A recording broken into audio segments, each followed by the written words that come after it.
My name is Olivia, and at 31 years old, I drove 6 hours to hand my dad courtside tickets to the Lakers finals for his birthday. At dinner, he toasted to my lucky daughter, still a disappointment, but rich now. My uncle whispered, "Luxury gifts don't make up for being a loser." I stood up, took back the tickets, and left. This morning, he called me 67 times. Then his boss called, too. I drove 6 hours straight, not even stopping for coffee. I rehearsed the surprise in my head 100 times. How I'd walk in, hand my dad the envelope with the gold-foiled ticket folder, watch his face light up when he saw the seats courtside at the Lakers finals, no less. His dream, a lifelong fan. He used to talk about it like it was a fantasy, something he'd never afford, something only real men could experience. Well, I became a real woman, apparently. Built a business from nothing, took every freelance gig I could, worked through illness and burnout, and now for the first time in our strained relationship, I wanted to give him something that said, "I remember every time you drove me to practice. I remember those nights we watched the games with the sound down so Mom could sleep." I wanted to give back. Big mistake. Dinner was supposed to be simple, just close family, a small cake, his favorite steak, and that surprise. I gave him the tickets before dessert, slid the envelope across the table, watched as he opened it slowly, eyebrows furrowing in confusion before shooting up in disbelief. "No way," he muttered, and I smiled. "Courtside," he said louder, showing the tickets to everyone like they were medals. The room buzzed. My uncle clapped me on the back. My mom looked surprised. My cousin asked, "Are these real?" I just nodded, letting myself enjoy the first genuine smile I'd seen on my dad's face in years. Then came the toast. He raised his glass, still holding the tickets in the other hand, and said with a grin, to my daughter, "Still a disappointment, but hey, at least she's rich now." The laughter that followed was loud but cold. My cousin snorted wine through his nose. My uncle chuckled and muttered, just loud enough for me to hear, "Luxury gifts don't make up for being a loser." Something inside me froze. I looked around the table. No one seemed to think anything was wrong, not even my mom. I didn't say a word. I stood up, reached across the table, and took the envelope back from my father's hand. His grin faltered. "What are you doing?" he asked. "You made your point," I said. "Consider the gift retracted," and I left. Walked out to my car, shaking but calm, drove off into the night with my jaw locked and my heart caving in on itself. By the time I woke up this morning, he had called me 67 times. Then my phone rang again. This time, an unfamiliar number. "Hello, this is Mr. Lambert," the voice said. "I'm your father's boss. We need to talk." I wasn't always rich. I wasn't even close. 3 years ago, I was crashing on a mattress in a moldy apartment above a barber shop, eating ramen 5 nights a week, juggling 3 part-time gigs just to survive. I didn't have connections, no startup capital, just me, my laptop, and a drive that came from years of being told I was nothing. "You always quit too soon," my dad told me after I dropped out of college. "You never finish anything." He didn't ask why I left. Didn't ask about the panic attacks, the debt, the way I'd wake up every day praying I didn't fail another class. He just saw me as weak. My brother Todd, the golden boy, degree in finance, internship at a hedge fund, wedding in Tuscany. Me, the dropout, the disappointment. When I launched my own business, a small consulting agency, I didn't even tell him at first. What was the point? I already knew how the conversation would go. "You a CEO?" He'd scoff. "Of what? A lemonade stand?" And yet, month after month, year after year, my agency grew slowly, painfully. I made every mistake in the book, but I learned, hustled, sacrificed until finally things started clicking. A contract with a mid-size brand, then another, then one viral post, and boom, clients I'd only dreamed of. Suddenly, I could afford a new car, a better apartment, a vacation. And that's when they started noticing me again. My dad's first compliment in years. "Looks like you finally figured out how not to screw everything up." He laughed like it was a joke. I didn't. Still, I kept trying. Maybe some part of me still wanted him to be proud. I paid off their mortgage last year. Quietly, just wired the money and told Mom to check the balance. She cried. He said, "That's the least you could do after all we've put into you." Put into me? You mean the years of sarcasm, emotional neglect, and being the family's punchline? Let me tell you something about growing up in our house. My dad didn't hit. He humiliated. He tore you down with a smile. Made every achievement feel like a fluke. "You got lucky," he'd say. "Don't get cocky." And my Uncle Tom, the one who whispered that insult at dinner, he was always worse. The man hasn't held a job longer than a year in his life. He spent more time drunk in our garage than I spent in high school. But because he was Dad's brother, he was always invited, always respected. You know what my father used to call me when I started freelancing? Laptop Olivia. It was funny to everyone at Sunday barbecues. "Oh, look. There's Olivia with her screen again. Let us real men talk about real jobs." I remember one night I brought over a bottle of decent whiskey, a small celebration after I landed a 5-figure deal. Uncle Tom snorted, "Spending like a baller now, huh? You sure you didn't scam someone?" My dad just laughed and added, "She probably made a slideshow about feelings and charged 10 grand for it." They never asked what I actually did. Never asked who my clients were. Never asked what it took to get here. But you know what? They did ask for money. Endless favors. "Can you spot me for car repairs? Your cousin needs help with tuition. We're short on the house taxes just this once." Always wrapped in guilt. Always with the same line. Family helps family. Except when I needed help, they weren't there. When I had to pawn my guitar to make rent, no one returned my texts. When I skipped meals to pay off my student loans, they called me dramatic. When I broke down crying in the garage one Christmas, thinking maybe I was a failure, my dad walked in, saw me, and said, "Man up." No one likes a sob story. And now I'm the bank with a face. A walking ATM with just enough success to be tolerated again. But I still believed stupidly that maybe things were different now, that maybe I'd earned his respect.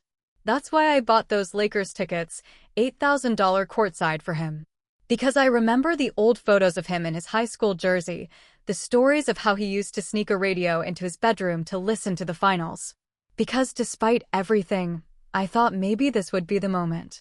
Maybe this time he'd look at me the way he looked at Todd. But all I got was the joke's punchline. Still a disappointment, but hey, at least she's rich now. That one sentence burned more than every insult I'd swallowed for 30 years. And the kicker, when I took the tickets back, no one said a word. Not Mom. Not even Todd. Like it made sense. Like I had overreacted. Like I wasn't allowed to finally stand up for myself. But the phone calls this morning told a different story. 67 missed calls from Dad, 5 from Mom, 12 from Todd, and then a voicemail from a number I didn't recognize. "This is Mr. Lambert, your father's supervisor at Westfield Automotive. He's asked that I speak with you urgently." What is going on? The call from Mr. Lambert came at 9:17 a.m. At first, I thought it was a prank. Who gets a call from their father's boss over courtside tickets? But the voice on the other end was all business. "Your father is having a difficult morning," he said carefully. He came into work extremely upset. "Mentioned something about a family issue?" I asked. He refused to go into detail, but asked me to call. "Mediate." "Mediate what?" I pressed. "A situation involving Lakers tickets." I almost laughed. He sent his boss to do damage control. There was a pause. Then he said he was too ashamed to call again. That he screwed everything up.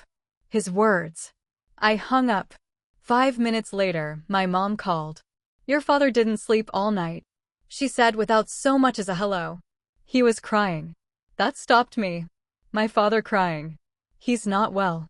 He's talking about losing everything. He said you're about to ruin his life. Ruin his life? How? I asked. Because you didn't let him insult you and keep the tickets. Because you threatened to go public, she whispered, voice trembling. I never. What are you talking about? He thinks you're going to humiliate him, that you're going to make this into some public story. People are already talking. Then it hit me. He wasn't ashamed of hurting me. Snorts. He was scared of being seen for who he really is. That was when I made the decision. I grabbed my keys and drove straight to his job. I didn't care about the fallout. I wanted him to see my face when I said what I was about to say. I walked into the Westfield Automotive showroom like a woman walking into a fire. The receptionist looked startled. "I'm here to see Bill."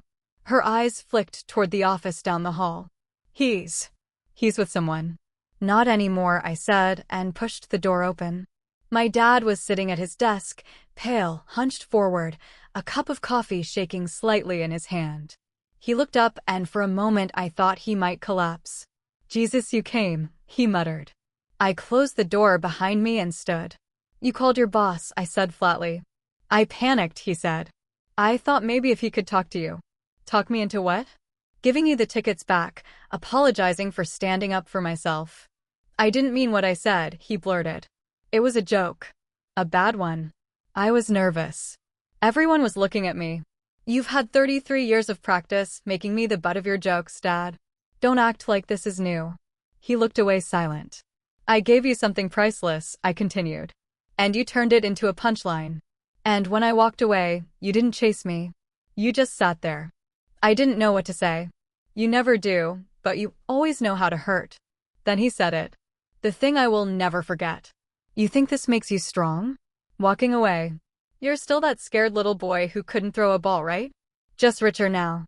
I walked up to his desk and leaned in. "No, I'm the woman who built something from nothing while you sat in that chair and mocked me. I'm the woman who bought your house, paid off your debt, and bought you the dream night of your life. And I'm also the woman who took it back because you never once acted like I mattered outside of what I could give you." "You're twisting everything," he said, voice shaking. "No, I'm saying it clearly." Then the door opened. Mr. Lambert was there looking mortified. "Is everything okay?" he asked. I turned to him. "Mr. Lambert, you should know something about the man you have managing this place. He treats everyone around him like trash unless they're useful to him. His daughter buys him a gift that would take most people years to afford, and he toasts to her as a disappointment. He's lucky I'm not a journalist. He'd be trending by now." My dad lunged up from his chair. "Don't you dare embarrass me like this." I raised a hand. "You embarrassed yourself." The room went dead quiet. I looked him dead in the eyes. "You want to be treated like a man? Then act like one. You want my respect? Then earn it. But don't ever call me again to clean up the messes you made." I turned and walked out. As I left, I saw Mr. Lambert put a hand on my dad's shoulder, whispering something I couldn't hear. Let him explain. Let him squirm. Let the office gossip swirl. I got into my car, pulled out my phone, and blocked his number. Let the 67 missed calls stay missed. I didn't answer a single call after that. Not the missed calls, not the voicemails, not the messages that went from "talk to us" to "you're acting childish" to "we're your family whether you like it or not." I turned off my phone for a week. No text, no notifications, no venom disguised as concern. And for the first time in my life, the silence felt like peace, not punishment. I wasn't waking up with a pit in my stomach wondering if today would be the day my dad would finally say something kind. I wasn't calculating how to earn approval from people who built their entire identity around tearing me down. I ate what I wanted, slept in, went to the gym, took a weekend trip to Santa Barbara. No schedule, no expectations, no fake dinners. I was alone but not lonely. By day 5, I opened my phone again out of curiosity more than anything.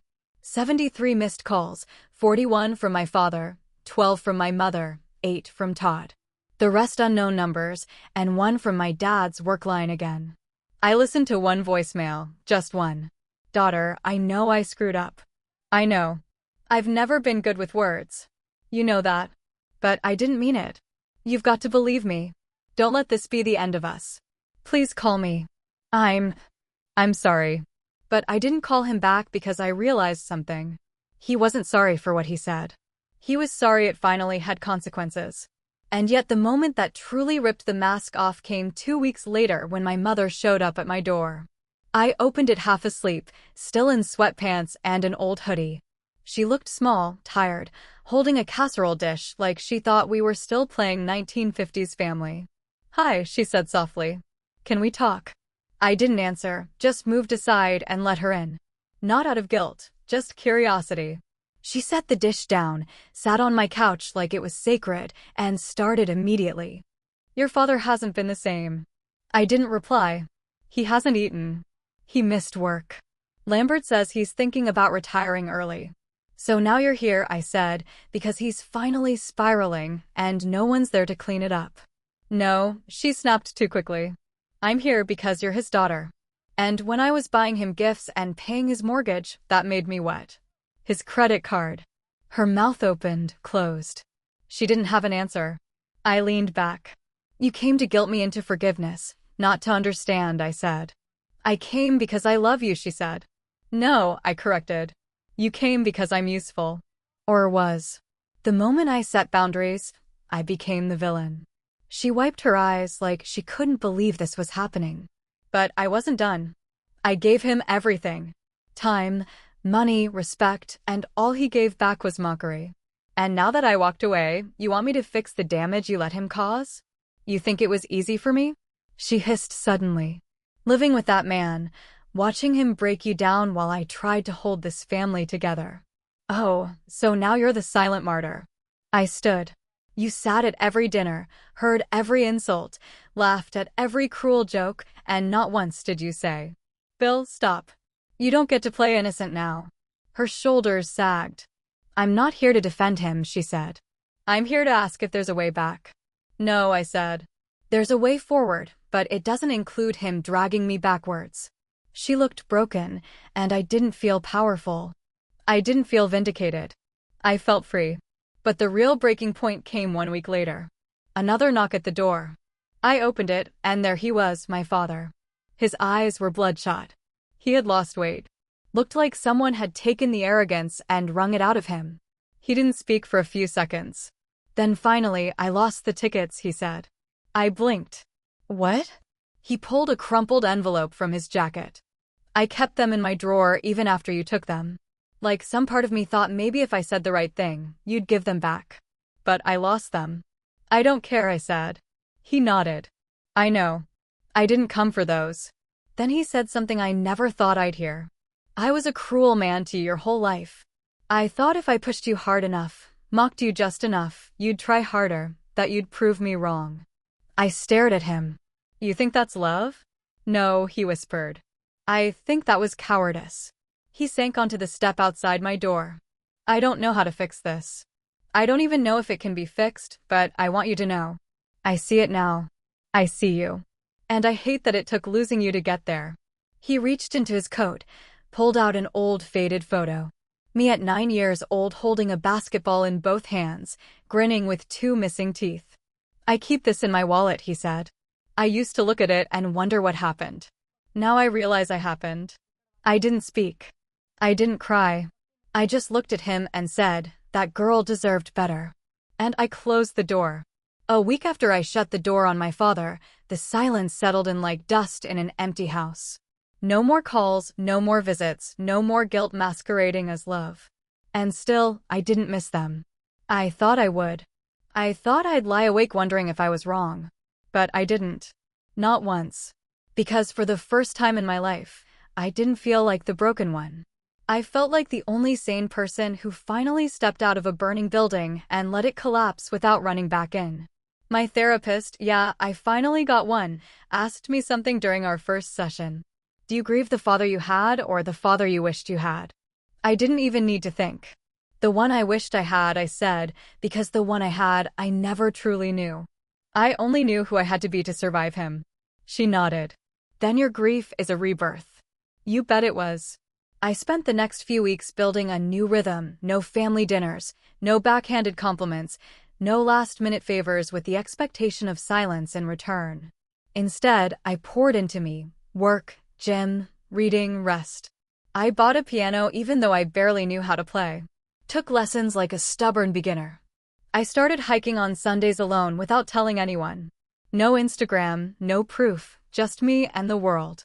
I began writing again, journaling every thought I'd buried under. Maybe next time, Dad will be proud.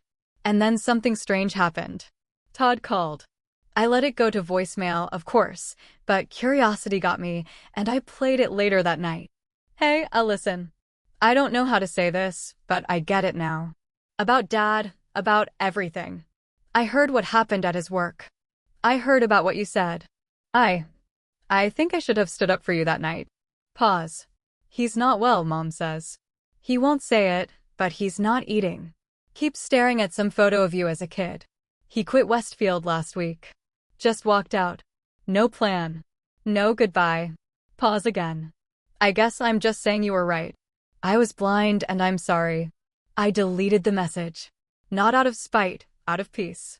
Todd could wrestle with his awakening. That wasn't my battle anymore. But then came the last loose thread. My Uncle Tom, the one who whispered that dagger. Luxury gifts don't make up for being a loser.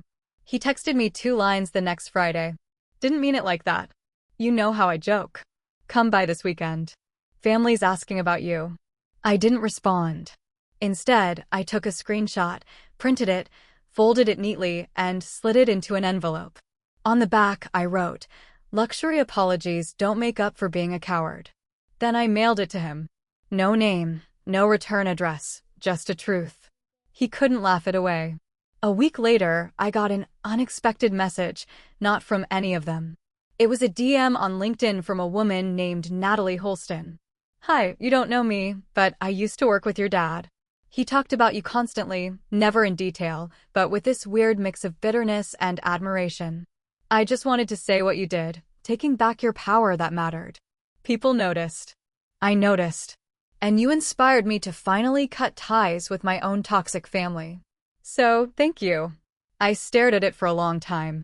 Not because I needed validation, but because that was the moment I knew I hadn't just saved myself. I'd lit a torch for someone else lost in the same dark. And, just like that, the weight lifted. It was a warm Saturday morning. I was walking out of a coffee shop, sunglasses on, notebook in hand. I stopped by a bookstore and bought a new journal. The barista slipped me a note with her number. I smiled but didn't react. I wasn't rushing. I wasn't chasing approval.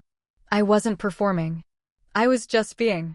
And just as I stepped back into the sunlight, I heard a small voice from behind. A boy about 10 years old holding his dad's hand pointed at a billboard above us. A Lakers finals promotion. "Dad, look. Someday we're going to go, right?" The father smiled and ruffled his son's hair.